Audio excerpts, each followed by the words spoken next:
Hello and welcome to the very first chapter of building a stop motion puppet. Now, I want to take you on a journey into how I create my stop motion puppets from start to finish. Now, before we even think about getting the plastercine and the modelling materials out, I can see you now doing it, just hang fire.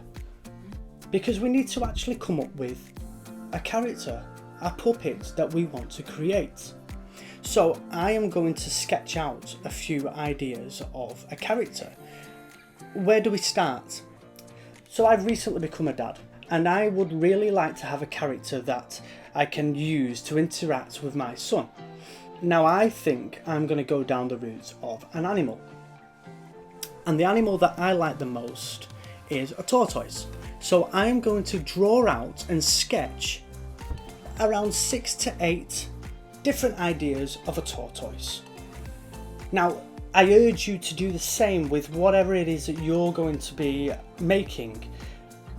Draw out around 6 to 8 of these ideas before you even think about making anything, because you need to know what it is that you actually want to do. So I'm going to draw 6 to 8 different ideas of a tortoise.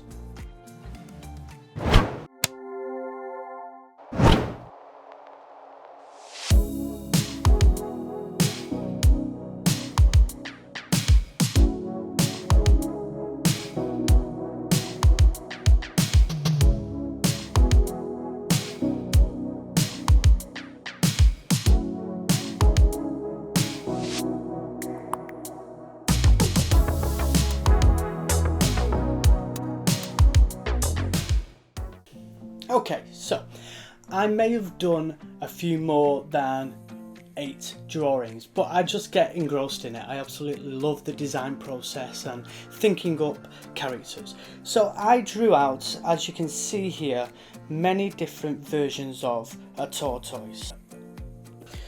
So there's lots and lots of different tortoises and designs and ideas here.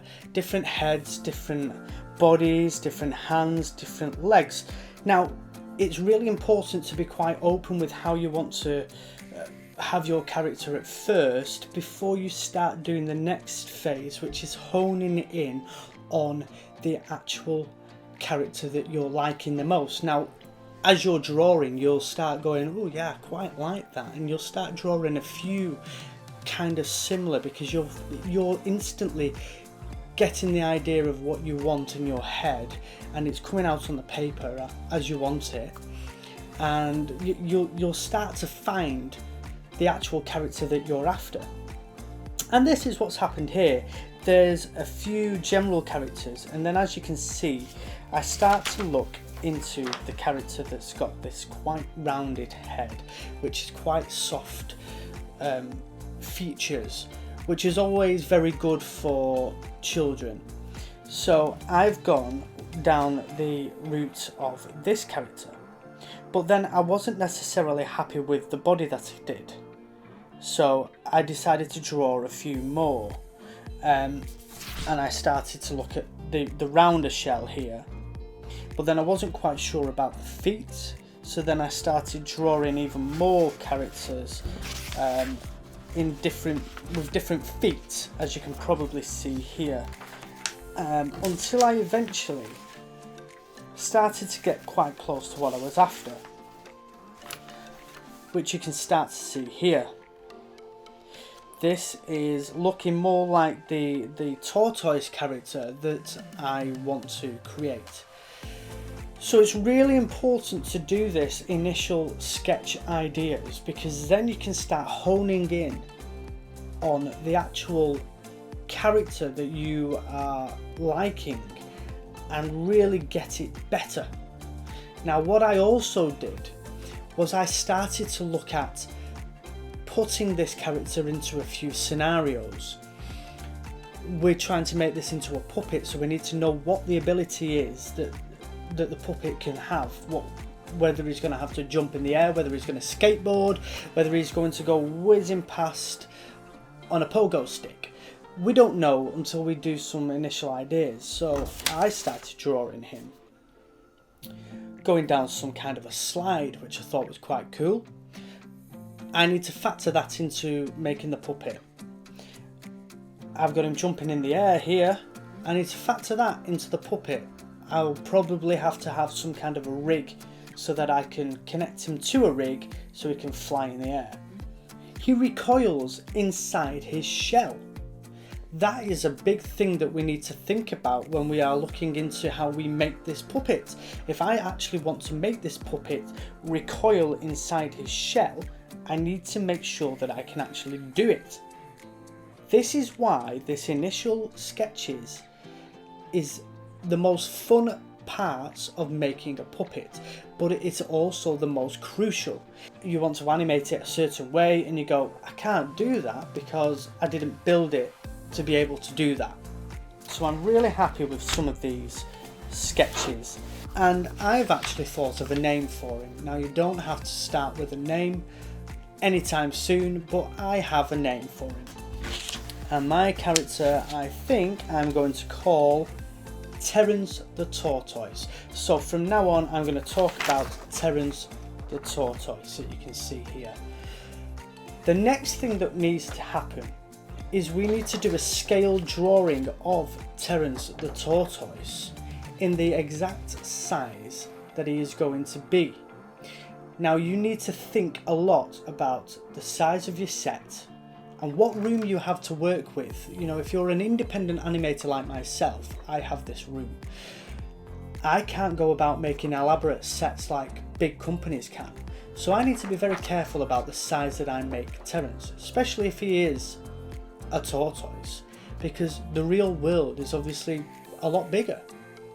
So I'm going to be looking at different sizes. I'm going to draw him out on an iPad so I can then print out different sized versions of him until I'm happy with the one that I'm after. So I'm going to do that right now, and I urge you to do the same thing. You now have your initial ideas and you've started to hone in on the actual character that you like the most. You've made a few more sketches of that character so you really know exactly what your character is going to be. You have a good idea. So make yourself a scaled drawing of your character and print it out so that you can see what size it's actually going to be. And we'll come back very soon.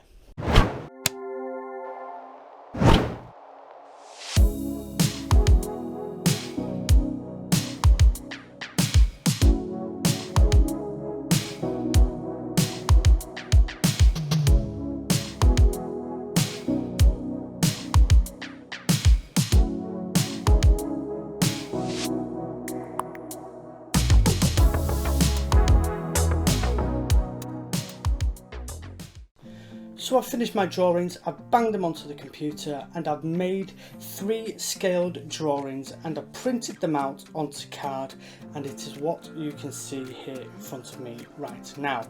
Now they are all at different scales. The first one that we come across is the 1/6 scale, which is the trusty scale that everybody says you have to use in stop motion animation, which, as you can see here, is far too small. I'm basing Terence off a tortoise that's around 20 inches tall, which is around 50.8 centimeters. 1/6 scale of that brings it down to 8 centimeters. Now that's too small. It's too small to do the kind of animation that I need to get out of the character. So for me, 1/6 scale is not the correct size to use, so we can discard it. The next one that we look at is the 1/4 scale. Slightly bigger than the 1/6 scale, but still I'm not quite happy with the size of it. I think it could be a little bit bigger. So that brings us on to this one, which is the 1/3 scale. Now this works perfect for Terence the Tortoise, and that's because it just feels like I'm going to be able to get enough expression out of this character at this size. Now, this is where it's really important to use scale, because you could just pick up some plasticine and start making your model, but you need to know the sizes of everything that you want to create. The environment that you're going to be using needs to fit in with the size of your character. You need to know what size your character is. I know Terence is around 20 inches tall, so this character comes out just the right height for what I need to animate him. And another great thing about printing them out on card like this is you can then pop him onto your actual set. This is the stage that I'm going to use to animate Terence. So why not put him on the actual set itself and see how he works? Obviously there's no environment there, but is it going to work? Looking at my other puppets around, yes, it's going to work. So for me, I'm going to use 1/3 scale to make Terence. Now, that doesn't mean that you have to use 1/3 scale. You might need to use 1/6 scale. If you're using a human character, then you can use all your Action Man figures, clothes, etc. You can use whatever scale works for you, your environment, what kind of set you've got, what you're working in. The next stage now is to redo this drawing without any of the colour, any of the detail, so it's just an outline. So we can then start looking at designing the armature that's going to go inside it, and that's going to come in the next chapter. So let's have a recap. Sketch 6 to 8 character ideas. Hone in on one. Put your character into scenarios. Draw your finished character digitally. Print it out and decide what scale it should be. See you in the next chapter.